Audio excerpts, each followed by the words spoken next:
Alexandre, prends le micro. Bien le bonjour. Tu nous dis Bonjour. où tu es adhérent Intermarché. Donc Alexandre Demoura, je suis adhérent Intermarché à Saint-Dizier en Haute-Marne, donc un supermarché de 2000 m². Je suis adhérent depuis 3 ans. 3 ans.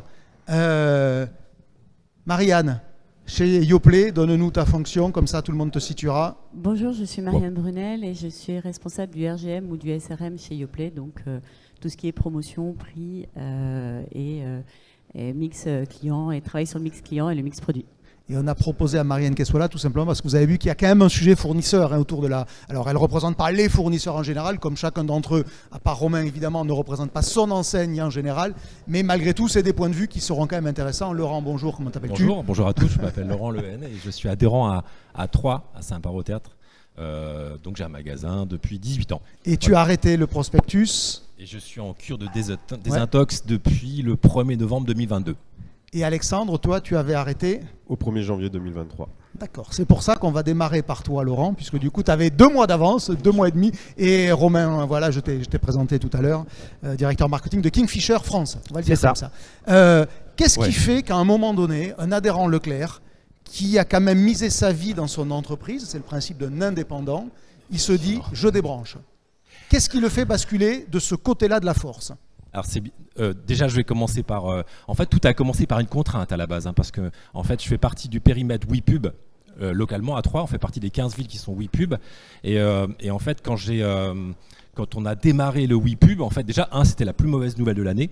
Je pense, parce que non mais il faut le dire comme voilà, effectivement on est shooté au catalogue depuis très très longtemps et le fait d'apprendre que Troyes était ville test WePub, voilà pour ce qu'on a vu tout à l'heure, ce que tu as expliqué tout à l'heure Olivier, c'est-à-dire qu'en fait on imaginait difficilement que les gens allaient mettre des autocollants. Oui, mais du coup, c'était une très bonne nouvelle puisque tout le monde était confronté à la même chose. Donc pourquoi tu l'as mal vécu le jour où tu as appris ?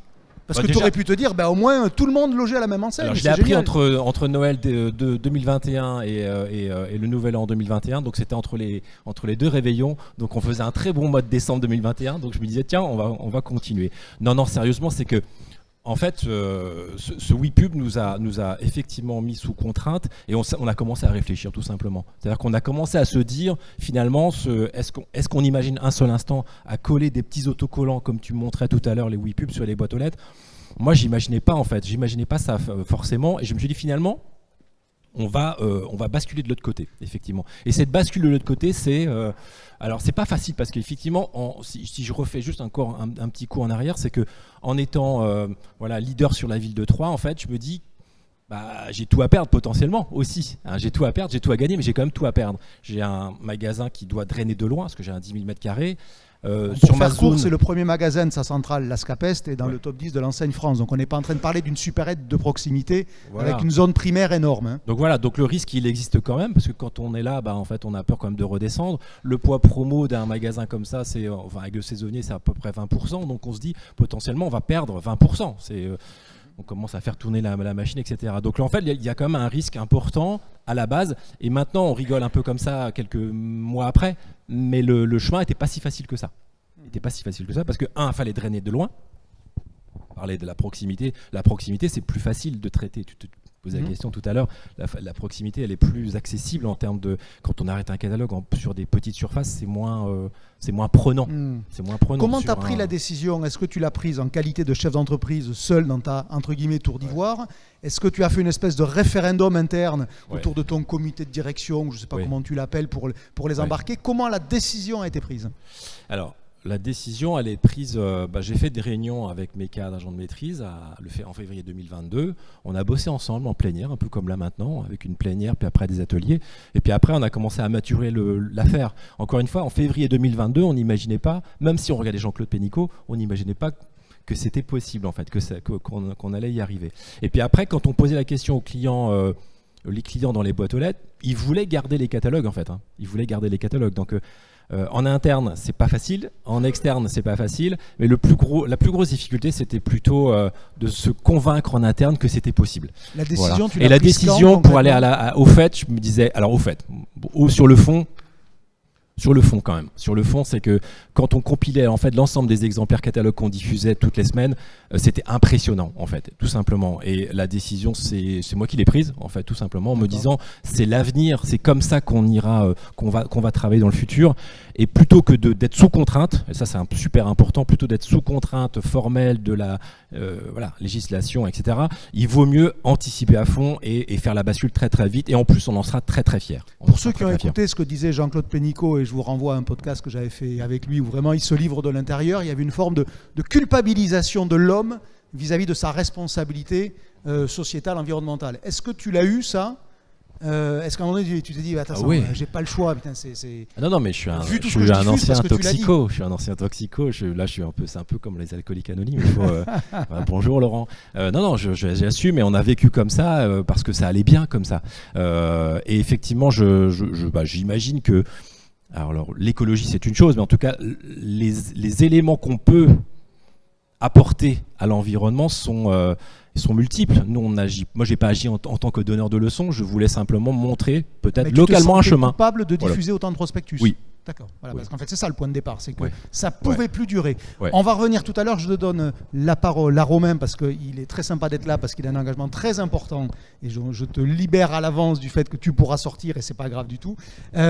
Tu étais là l'année dernière et tu avais déjà partagé le chemin qui vous avait amené à vous désintoxiquer. Alors pas à débrancher totalement tout, mais à vous désintoxiquer. Il y a quand même une nuance.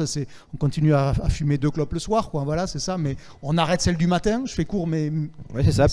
Est-ce que tu as réussi encore à baisser la quantité consommée ? On va le dire comme ça. Depuis un an, qu'est-ce qui s'est passé chez vous ? Alors on a continué en 2022 à baisser, et effectivement on a pris cette initiative WePub aussi pour une logique de montrer des preuves sur quelque chose qui, je reviens à ce que vous disiez, sur une logique de fantasme. Parce qu'en fait, la particularité de ce prospectus qui existe depuis des dizaines et dizaines d'années, c'est qu'en réalité, il y a une infime portion des gens et des professionnels qui savent exactement l'attribution du chiffre d'affaires à ce document. Mais il y en a qui le savent quand même, tu crois ? Oui, il y a des méthodes qui s'appellent MMM qui le font, sauf que dans 90% des cas, les gens ne le font pas, et on dit, ça existe depuis 20 ans, c'est que ça amène du business. Combien ? C'est sûr que ça en amène. La question, c'est combien et comment je le remplace. Et effectivement, comme tu l'as expliqué dans le benchmark que tu as fait, le test WePub a montré de manière assez violente la réalité, et maintenant ça fait 12 mois grosso modo, ou un peu moins de 12 mois, on voit la réalité de comment on peut, plus ou moins correctement, ou même parfois même mieux, remplacer ce track par autre chose. Est-ce que tu t'attendais à ce chiffre-là à peu près de WePub ? Tu pensais que c'était plus, moins ? Comment tu as regardé les résultats de ces zones expérimentales ? Si je suis tout à fait honnête sur le déroulé, d'abord, ton analyse factuelle, elle est juste. Tu as juste oublié, c'est que le gouvernement n'a rien fait pour faire en sorte qu'il y ait beaucoup de gens qui posent Ni les collectivités, exactement. Totalement d'accord. Donc en fait, quand on arrive à 30% dans le cas de Libourne, c'est presque un miracle, je trouve, quand même, que les gens aient autant massivement fait ça.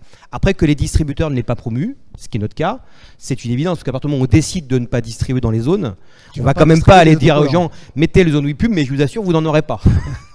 Donc c'est un peu compliqué. Alors après, est-ce que je m'attendais à ça ? Moi, je m'attendais plutôt à 20-25. D'accord. Mais à une époque où je ne savais pas qu'il n'y aurait rien de fait de massif pour promouvoir le dispositif. Voilà. Aujourd'hui, combien de magasins continuent à en diffuser ? Combien n'en diffusent plus chez vous, donc en l'occurrence dans le réseau Kingfisher ?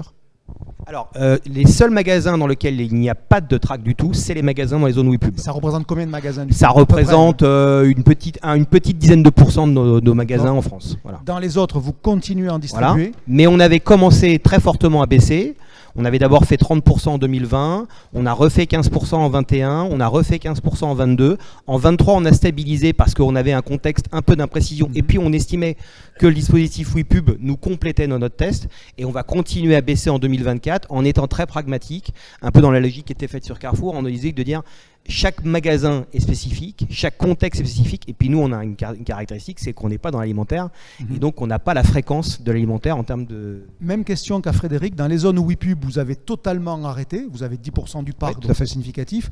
Quelle est la vélocité de ces 10% par rapport au réseau ? Alors, si on prend l'ensemble des magasins, on est légèrement meilleur que les magasins qui ne sont pas Donc, légèrement. Il y a pas, non, mais en gros, il n'y a pas d'effet. Sauf que, évidemment, tout est une question de regarder dans le détail. C'est que quand on regarde 10-15 magasins, on en a la moitié qui sont un peu en dessous, la moitié qui sont un peu au-dessus. Donc la moyenne, elle est légèrement au-dessus. Les écarts sont jamais significatifs. Il n'y a rien de significatif. Jamais, il n'y en a aucun. C'est-à-dire, en gros, quand on débranche, vu de chez vous, quand on débranche l'outil Prospectus, on est capable de ne pas voir d'effet sur le commerce. Oui. Par contre, par quel moyen? Voilà. Par contre, on a compensé. On n'a pas coupé et on dit on fait rien à la place et puis on regarde ce qui se passe. Donc on a activé un certain nombre de médias, des médias online, des médias offline lorsqu'on le pouvait, parce que les zones pouvaient le permettre, certes parfois, par exemple dans les Alpes-Maritimes ou dans des villes relativement identifiées comme Bordeaux. Parfois c'est plus compliqué, donc on ne pouvait pas activer du offline. En réalité, on se rend compte qu'il n'y a aucune règle. C'est-à-dire qu'il y a des règles sur lesquelles certains dispositifs sont plus rentables que d'autres, mais il y a beaucoup de cas où ça marche à un endroit et ça marche moins bien à un autre. Est-ce qu'il y a malgré tout pas une pratique qui marche mieux ou une qui marche moins bien? Si tu devais en ressortir une de part et d'autre. Je dirais que plus on augmente le taux de connaissance client et de contactabilité client, et donc on active tous les médias digitaux qui utilisent cette contactabilité, cette connaissance client, mieux on se porte. Plus on est dans du massif, et donc quand on remplace du massif par du massif, en général on est moins performant. Comment on va chercher de la contactabilité dans vos métiers? Alors déjà, c'est différent de l'alimentaire. Vous avez une telle fréquence que si à chaque fois je conditionne une promo à la carte de fit, par exemple, mécaniquement, c'est ce qu'on fait. J'embarque. C'est ce qu'on fait. On utilise beaucoup notre carte de feed. Alors chez Casto, chez Brico, on le fait de manière différente. Mais la carte de feed est un moyen très important.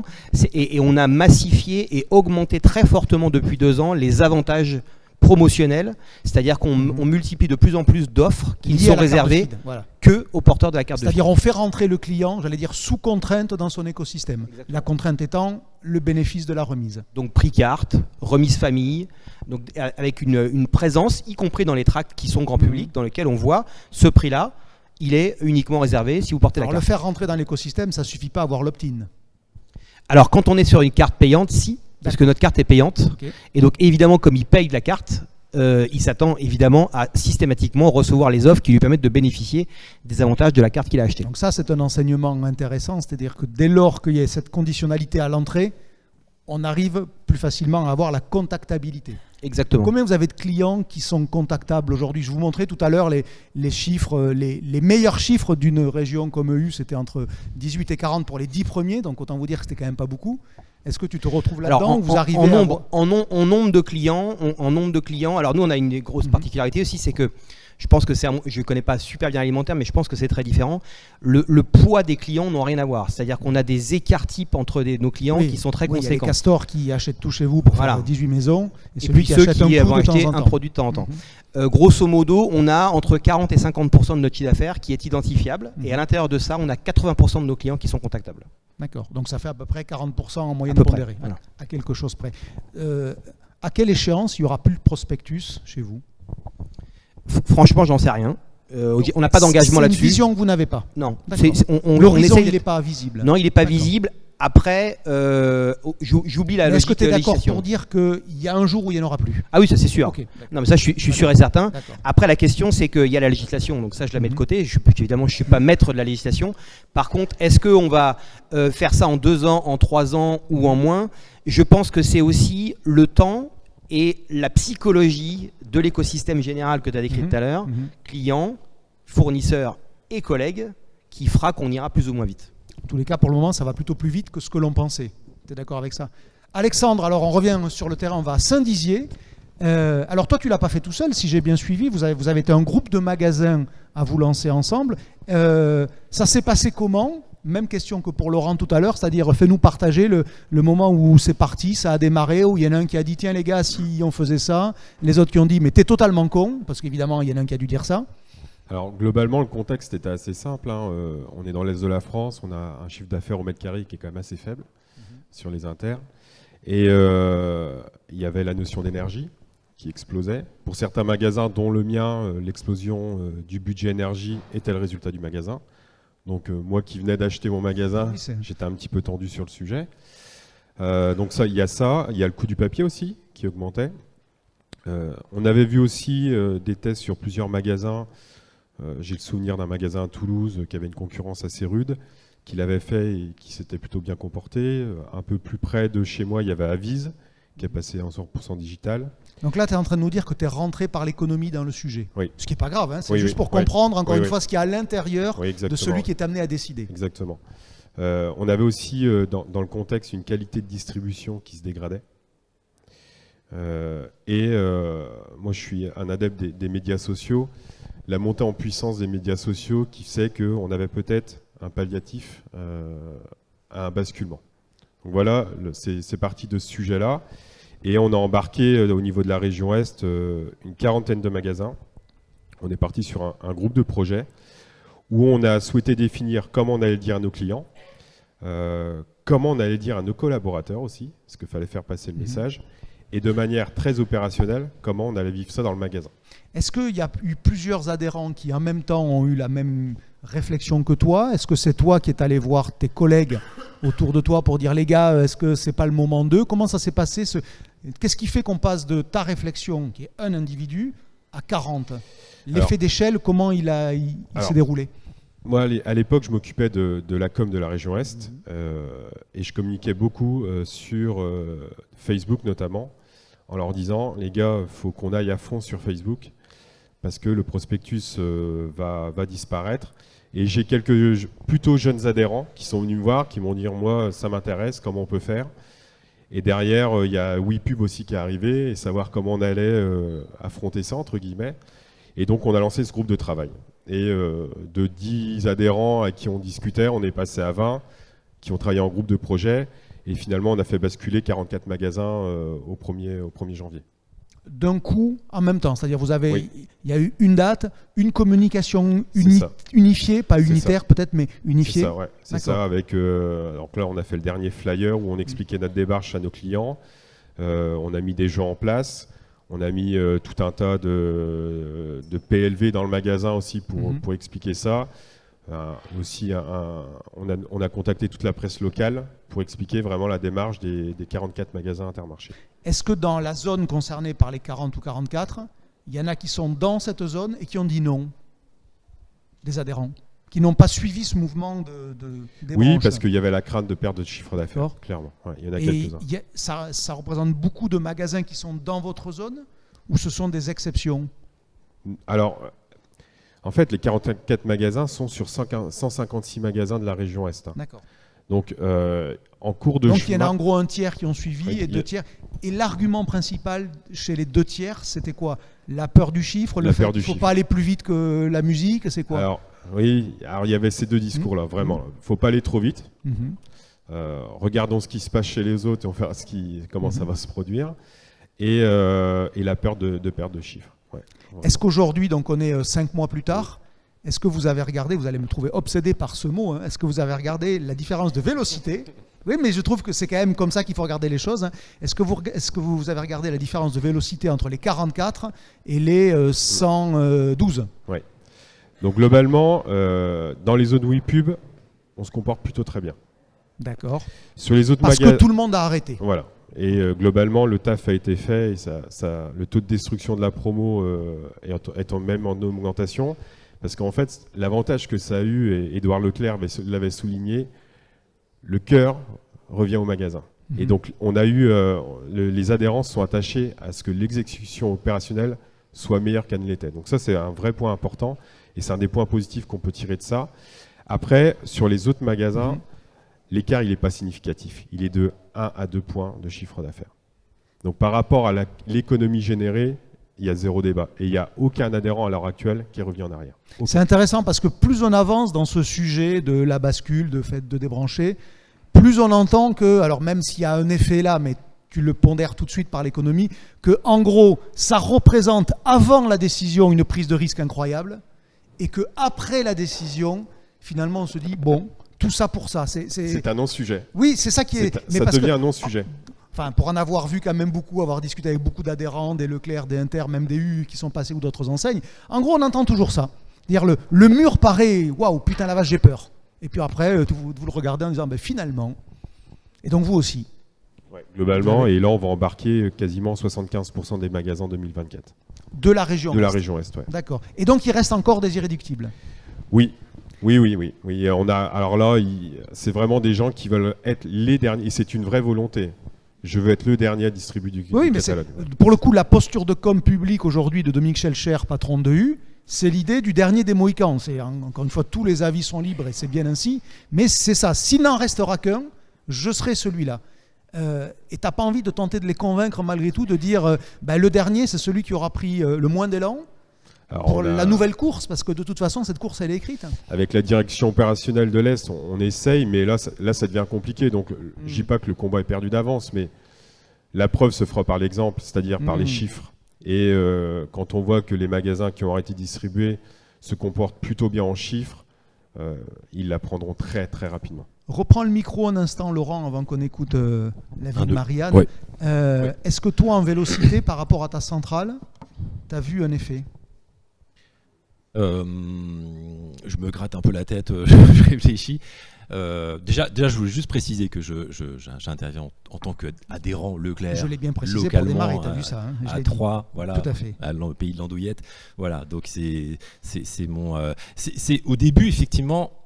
Ça suit pas, faut dire les choses. Voilà, c'est ce que Jean-Claude avait vu aussi. C'est difficile. Il y a un tout petit temps où tu m'as demandé tout à l'heure, est-ce que j'ai pas répondu très très clairement. Je te le dis cash là maintenant. C'est quoi ? En fait, par défaut, le client, si tu lui demandes s'il veut des katas, oui, il les veut. Si tu demandes aux collaborateurs, est-ce qu'ils veulent continuer à distribuer des catalogues, ils vont dire oui. C'est plus rassurant.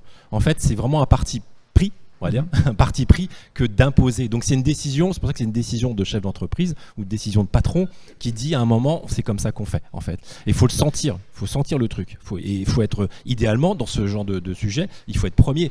C'est vertueux, c'est vachement vertueux. Donc nous, en tant que Leclerc, et localement, je m'inscris localement, comme je suis leader, j'ai une responsabilité aussi vis-à-vis de ce petit monde de la grande distribution, et j'ai envie de montrer un chemin en fait, et c'est pour ça que j'ai voulu faire ça. Mais du coup, je repose ma question, est-ce que ton affaire marche mieux, moins bien que la centrale ? Je vais dans la même tendance que la centrale. Okay. Donc tu ne vois pas d'effet toi aussi. C'est impossible de prouver quoi que ce soit. Et même quand tu rentres dans le détail entre alimentaire et non alimentaire, est-ce que malgré tout ton non alimentaire il n'est pas plus difficile à soutenir, à animer? C'est pas facile à prouver. Parce que 10 000 m² quand même, je vous rappelle, ouais, on n'est pas en train de parler de... Mais le non-alimentaire est en souffrance depuis 1 an et demi, 2 ans. Donc c'est vrai que c'est un peu plus compliqué. C'est un peu plus compliqué. On a vécu des belles années en 2021, mais là en 22, 23, c'est plus compliqué. Donc le non-al... En tous les cas, tu l'attribues pas à ça. Non, moi je le connecte pas. Non. Ok, d'accord. Est-ce que pour engager les équipes, et notamment dans leur relation avec les fournisseurs, transition habile, le fait de ne pas avoir de prospectus, c'est embêtant pour monter les OP, pour les relayer, pour faire les méga théâtralisations. Ouais, vous deux qui êtes là-dedans, est-ce que... Non, au contraire. Contraire, parce que le message qui a été passé, moi, aux équipes, c'est on arrête de distribuer. C'est une décision, dans un premier temps, économique. Il en va de l'enjeu du magasin, et l'enjeu, maintenant, c'est le chiffre d'affaires. Donc, des achats des prospectus, des produits en prospectus, jusqu'à la mise en avant, on doit être le plus carré possible. Et donc, ce qui est le message que moi, j'ai passé aux équipes, il faut qu'on soit top. C'est-à-dire que le client, nous, on a fait le choix d'avoir un prospectus quand même en sortie caisse. Ça, c'est un vrai choix important. Et il l'a une semaine avant. Le client, il doit retrouver facilement ses produits, et il faut qu'on aille choper, entre guillemets, ses clients qui ne viennent pas forcément pour la promo, à travers une théâtralisation, une mise en avant de nos produits de manière plus efficace, plus opérationnelle.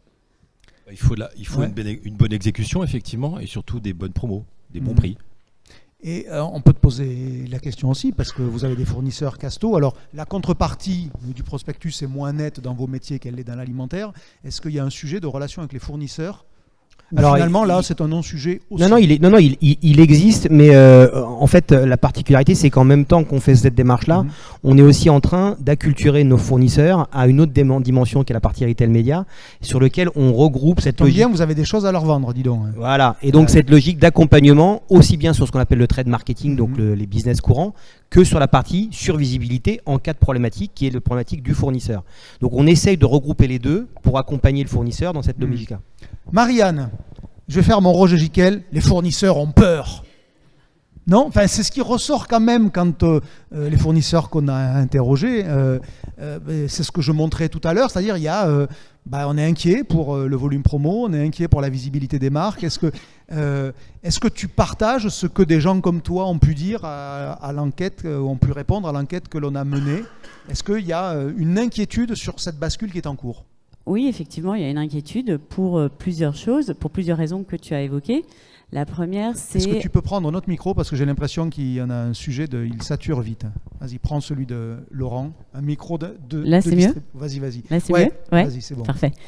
En fait, oui, il y a une inquiétude parce que en fait, la promo, c'est quand même c'est 20% de nos chiffres, notre chiffre de marque. Donc, c'est important de pouvoir l'événementialiser. Et l'événementialiser passe par du coup cette promotion en magasin et par le prospectus. On sait quand même qu'un Français sur 3 choisit son lieu de course via les prospectus et qu'ils changent leur liste leur liste initiale en regardant le prospectus s'il y a une promotion intéressante. Donc ça, le dans prospectus, l'absolu, vous vous en fichez un peu comme vous êtes partout. Qu'il aille chez Leclerc ou chez Intermarché, toi tu t'en fiches. Tant qu'il y a du yop. Ce que je veux dire, c'est que le prospectus c'est quand même important pour les shoppers et c'est quelque chose que on a en tête. Par contre, du coup, ils vont découvrir la promotion dans 2 endroits maintenant. Ils vont le découvrir via le digital et via le magasin parce qu'on sait bien, on l'a bien en tête et j'ai entendu à travers vos propos que le prospectus papier à plus ou moins long terme, quelle que soit l'échéance, au final va mourir à un moment ou à un autre. Donc les 2 enjeux qu'on va avoir, c'est les enjeux digitaux, de travailler avec les enseignes pour qu'on éduque les shoppers à un réflexe digital important, parce que ce réflexe, à l'heure actuelle, il n'y est pas. Quand on regarde les opérations qui sont faites en 100% digital sur un chiffre d'affaires total PGC-FLS, il n'y en a que 0,6% de chiffre d'affaires. Vous étiez dans le prospectus Carrefour, j'ai plus en tête, 100% QR code, non, vous n'étiez pas là. D'accord. Mais vous êtes parfois dans des OP, par exemple, Leclerc Anna, où vous êtes dans ce qu'on appelle l'extension d'offres. Ça veut dire que vous n'êtes que sur la partie qui est online. On est, pardon ? Que sur la partie online. Donc... Oui, parfois, oui. Ouais. Parfois. Et par contre, est-ce que vous voyez la différence alors, quand vous êtes que online en termes de sortie ? Ce qu'on voit, notamment, on a un peu plus poussé sur Cora sur le début d'année, parce qu'au final, Cora, c'est quand même un bon exemple, et c'est 100% de l'enseigne, parce que ce qui est difficile sur les autres enseignes, c'est que c'est des magasins, c'est pas Pris tous les magasins, donc c'est difficile à analyser pour nous. Et sur le début de l'année, alors c'est que le début de l'année, c'est que AP5, etc. Ce qu'on voit, c'est que les volumes, les promotions sont un peu en recul, mais on a du mal à dissocier si c'est de l'inflation ou du fait qu'il n'y ait plus de prospectus, et on est en train d'essayer de travailler. On va regarder sur l'année entière pour avoir un spectre un peu plus large d'analyse sur ce truc-là. Est-ce que c'est plus difficile d'engager les commerciaux sur le terrain quand il n'y a pas la matérialisation de l'OP qui représente le prospectus? C'est-à-dire quand vous parlez commercialement, il y a les temps forts, 1, 2, 3, 4, enfin, il se raccroche souvent à cet outil-là, au catalogue. Oui, mais il y aura un catalogue qui sera peut-être digital, mais qui existera malgré tout. Mais le fait qu'il n'existe plus, ça ne représente pas une difficulté d'engagement des équipes? Non, ce n'est pas une difficulté d'engagement des équipes. Par contre, on est tous conscients que ce que je disais, c'est qu'il y avait un travail à faire sur le digital, mais aussi un travail à faire en magasin, parce que c'est là où la promotion va être découverte. Et c'est ce que vous disiez précédemment, et ce sur quoi on est complètement aligné, où les mises en avant des promotions vont être clés pour pouvoir faire découvrir ces promotions aux shoppers en magasin. Sur la visibilité de vos marques, est-ce que la disparition d'un outil qui est le plus mass média des outils qui existent, indépendamment de la transformation, mais au moins je vois votre marque?